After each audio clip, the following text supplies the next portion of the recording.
வெளியூர்காரனுவெல்லாம் இங்க வந்து நம்ம பூமியை பார்த்து பொறாமப்படுறானுவோ. இப்ப இந்த பூமியை பார்த்து வெளியூர்காரங்க எல்லாம் பொறாமப்படுறாங்க. அடுத்த வருஷம் இதே நின்னு பார்த்து பெருமூச்சு விட போறாங்க. அப்படின்னா சாகுபடி அதிகப்படுத்துறதுக்கு அமெரிக்காவில இருந்து புதுசா ஏதாவது படிச்சுட்டு வந்திருக்கியா? சாகுபடியா?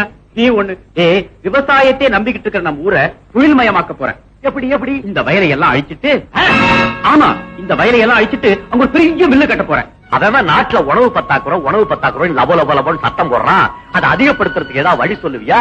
வயலை போய் அழிக்கிறேங்கிறிய. பரம்பரையா உங்க குடும்பமே விவசாய குடும்பம். அந்த பணத்துலதான் நீ அமெரிக்காவுக்கு போய் படிச்சுட்டு டர்ரு குர்ருன்னு பேசிட்டு வந்திருக்க. அதை மறந்துட்டு வயலை அழிக்கிறேன்னு சொல்லாத ராஜா, ரொம்ப பாவம். இந்த காட்டூரை எல்லாரும் குக்கிராமம் தானே சொல்றாங்க. அதை நான் என் வாழ்நாள்ல எவ்வளவு பெரிய பட்டணமா மாத்தி காட்டுறேன்னு பாரு. நிஜமாவா? ஆமாண்டா, ஒண்ணு பின்னால் ஒண்ணா எவ்வளவு தொழிற்சாலைகளை கட்டுறேன்னு பாரு. வேறு இப்பவே இந்த நிலத்தை நல்லா பார்த்து வச்சுக்க. என்ன கொஞ்ச நாள்ல இந்த நிலமெல்லாம் கட்டடமா மாறிடும்.